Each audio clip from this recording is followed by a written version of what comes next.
Hello everyone, and welcome to my review of this mini fridge for you guys today. No, seriously, this is the Audio Pro Drumfire wireless loudspeaker.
Alright, so this is a two-piece mini fridge that we have here in front of us. There's a top and a bottom.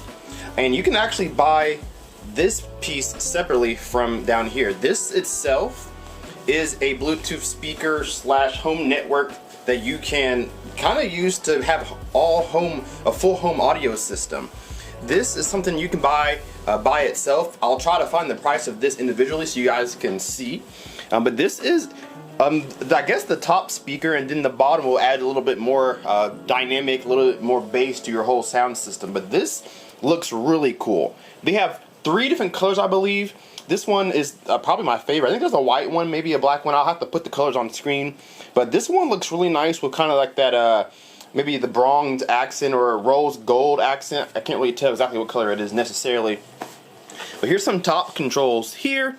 And what we have going on here, we have line in, auxiliary, Bluetooth, and Wi-Fi. So those are the 4 options you can use to connect your Bluetooth speaker with. They boast about the home network, so you're able to connect through Wi-Fi or Bluetooth, and you can pair a lot of these around your home and have them all play the same audio. So that's going to be really cool, and they boast that it's loud. So I'm really excited to hear that part of it. Some more buttons here. Power button, looks like the source button here, play button, and a quick Bluetooth button there. You have left and right options for volume, so if you click on the left side of the button, it's volume down, positive volume up. And then here we have 1, 2, 3, and 4. We'll have to see what this is. Maybe these are some presets, audio presets. We'll have to see what that's all about. And you have an aux in right here, so 3.5mm jack right on the front side of it to plug in maybe a phone or something like that. On the back side, first off, let's talk about the build quality. This is wrapped in a really nice leather and then a mesh grill on the front. That's not removable, I don't believe. It's not. But a leather wrapped around the sides and the bottom, and then a really nice, high quality, sturdy, hard plastic on the back here.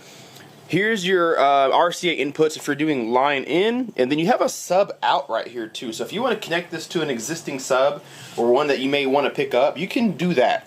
Here is an Ethernet port. So like I said, this they boast about their home audio through Wi-Fi. If you don't have Wi-Fi but you have maybe like an Ethernet connection, you can hardwire this to this particular unit. And then of course the power cord here. Slot port on the back side for a little added bass. So I'm going to move this to the side, and I'm going to open up the bottom part of it and see how those two kind of complement each other. Alright, now for the big part of it all. So the box is a lot bigger than the units themselves, which I guess is good because you don't want this to be too big running around your home. But same theme here. We have leather wrapped all the way around, nicely stitched, big grill here. We have our emblem.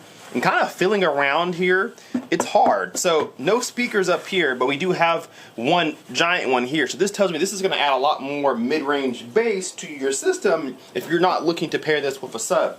Let's go ahead and turn this to the back. There are some rubberized feet at the bottom. That is good. So here's the back side of it now. So we have a power LED here, an on-off switch. You can either have it on or to auto on, so it senses a signal. You have phase actually, 0 to 180 degrees here, crossover 40 to 120 hertz, and then minimum maximum is your volume level. So this actually is a subwoofer, guys. This is a sub that you can pair directly to the top speaker. So that's really cool. If you don't have a sub at home or you don't want to get one, you can pair it with this. This in total cost me, I think, $858. I'll put the price on the screen. I can't remember exactly what it was, but just under $900 for all that you see here. We have input-output voltage switcher here. So if you're outside of the United States and you're using 220 volt, you can switch that, but we're 120 here. It should be 240 volts and 120. Power on and off, and then another power cord here. So Audio Pro is talking a lot about the sound quality. So I want to go through some of the specifications of this system. Starting off with the top speaker, the Bluetooth speaker itself. So it's a power stereo speaker, of course, as we know, with a port on the back. The amplifier in there is a digital Class D amplifier, giving 2 × 20 watts to 2 tweeters inside, and 60 watts to 2 4.5-inch drivers. So there actually is a total of 4 speakers inside this Bluetooth speaker, giving you a frequency range of 45 hertz up to 22 kilohertz. So pretty capable. The crossover conversation between tweeter and mid-range is about 2500 hertz.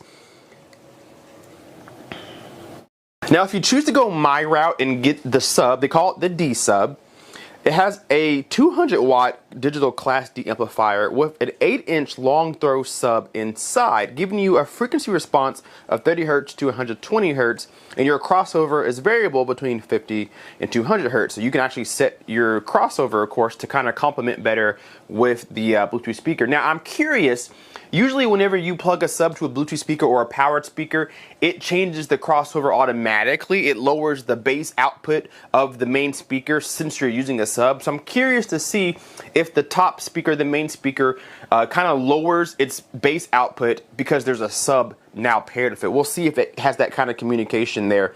And then there's a variable phase difference from 0 to 180 degrees. I don't really see why this would be important unless you have more than one of these. If you're using maybe 2, 3, or 4 around the home, then it makes sense to use that phase switch so you can kind of blend them better together. So that's pretty cool that they have that in here. Now, without further ado, they do have an app that we had to set it up with. And the app is really easy to use. You go down to your Play Store or iOS App Store and you download the Audio Pro app. Once you do that, it's going to have you run through a couple easy Bluetooth pairing, Wi-Fi pairing, setting up the app. It takes no time at all. It took me approximately 5 minutes to do, and I had one update as well. But once you get into the interface, it's actually really easy to navigate. You can go through all of the music streaming services that are provided, like Pandora, Spotify, TuneIn, Apple Music is on here, iHeartRadio, Qbuzz, Napster still here if you use Napster. So there's a ton of different options. You can also control the unit just by a little bit. One of my biggest complaints that I have right now is that there's no remote to this, which would be really cool. But I think the app kind of serves as a remote. You can change input, volume, change the music, change what device you're listening to. So if you have one in the bedroom, one in the living room, maybe you want to listen to the living room, well, you can switch it to that. So the app kind of acts as a remote in a sense. So that's really cool to see because you don't have a dedicated remote for this unit at all. Of course, you can change volume up and down, but what I didn't expect to see that you can do is change bass and treble. So you can control the bass and treble of the Bluetooth speaker itself. Add some bass, take away some bass, and whatever you want to do. So now let's have some fun. I'm connected through Bluetooth on my phone, and I'm going to play some music. And I'm going to switch to my stereo microphone, and let's take a listen to just the Bluetooth speaker itself, the one on top. I'm going to listen to that with you guys together, talk about it, then let's pair the sub, and we'll do some A/B switching and see what we think about it.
Life goes up and it goes down.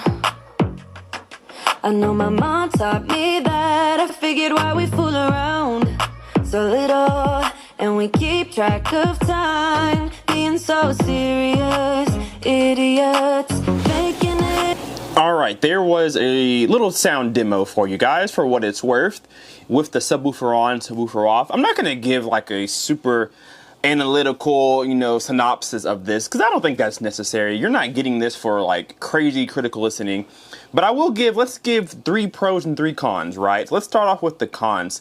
Well, you may have heard mine rattling inside. That's not because of Audio Pro themselves. If you guys saw me unboxing, there was a hole in a box that actually went through the other box. It was double box, and it went through both. And so I'm thinking whatever impacted my box knocked something loose in here, because when I move it, you can hear it rattling around. So something broke internally. So when the subwoofer is on, it was rattling, but I ignored it because it sounded really good. So not anywhere near Audio Pro's fault. It was more of shipping and handling on the way here, unfortunately. So that was a characteristic of my sound. There was a rattle to it, but it wasn't the driver or anything like that. So we're going to ignore that. But a con for me would probably be, I kind of wish this had more bass on its own. I can imagine a lot of people who are looking at this will probably get a lot of these, because this actually sounds very good on its own. But it's rated down to 45 hertz, and I don't think that's quite accurate. I'm thinking more 65 or 70, and that range actually sounds really clean. But I would say not necessarily false advertisement, because I'm sure if you put your ear up to the port on the back, you'll hear 45, 50 hertz. But in room response, usable output, you're not getting much past 60 or 55, but it does sound clean in that mid-range area. The next con that I have is probably, I would say, the ability to control this without the app. I would still like to see a remote, maybe, especially if you only have one of these, because the controls are cool, but it seems like it's heavily dependent on the app. Going through Wi-Fi, Bluetooth, goes to the app, changing the EQ for bass and treble, it's all done in the app. Only thing you can do to this is negative and positive volume up or volume down. Now, you can set presets, so maybe you have some profiles saved with more bass or less bass, but it'd be nice to have a button here that I can just turn up the bass with, or turn down the bass, or turn up the treble, turn down the treble, right here on the front panel. You don't have that necessarily.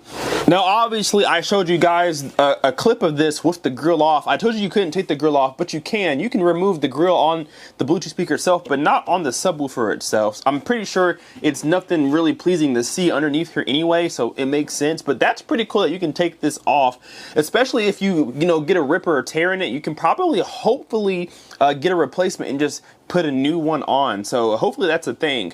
But let's talk about some pros. Pros number one is it looks really good, and it seems like it'd be very durable.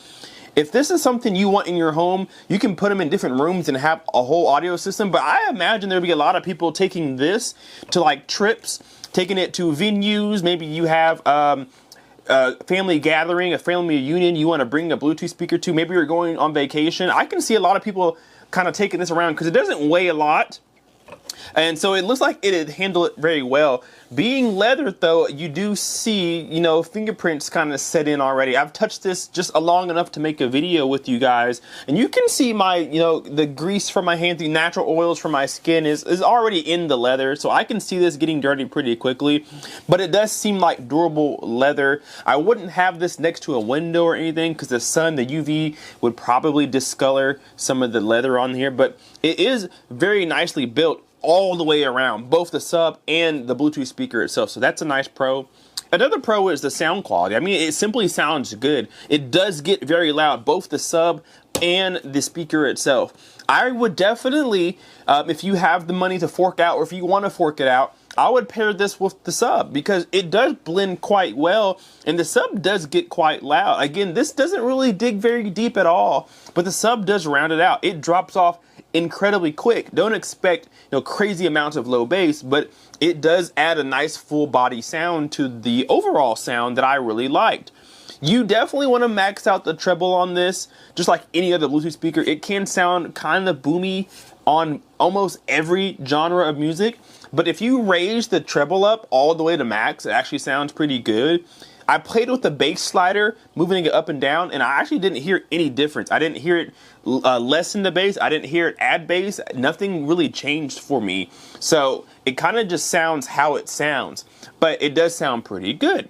So do I recommend this? I think it's really nice. I'll find the price tag. I'll put it on screen for just this here, because I think this will appeal to most people. This is a really good Bluetooth speaker. And I like the thought of having this in multiple rooms. Maybe you have a large venue you need to fill with sound, and so you can have one of these on one part of the venue, another one, link them together via Wi-Fi, and you have a whole audio system. I believe you can connect Bluetooth to multiple ones of these too if your device allows you to connect to more than one device. So I mean, it's really cool. Tons of inputs like auxiliary, Wi-Fi, Bluetooth, line in, pairing subs. You can daisy chain subs. You don't have to use this sub if you have one at home. You can use your own, and it's a really nice piece of equipment for $899, or I forgot, $858 something. Just under $900 is what I paid for this. Is it worth it? Maybe. I think you can probably go for this and find a better sub for less money, and then pair it with that, and you have a nice home audio system if you want to. So I think it's pretty cool. I think it's really nice, and they have a ton of colors too, so you can kind of choose to your liking. But I think it's a really cool refrigerator. It's a really nice mini fridge, like we found out earlier in the video. But all jokes aside, I like it. I think it's really cool. It's aesthetically pleasing, and it sounds pretty good. So guys, leave me a comment down below and let me know, what are some of the weirdest Bluetooth speakers you've ever used, as far as like size goes, or maybe it was a weird shape, or maybe it was a 2-in-1 kind of package. So leave me some comments down to some Bluetooth speakers that you guys like in the comment section so I can check them out. Alrighty, hit that like button too if you haven't already, and subscribe if you're not already. We will see you guys in the next video. Kpaceguy out. Peace.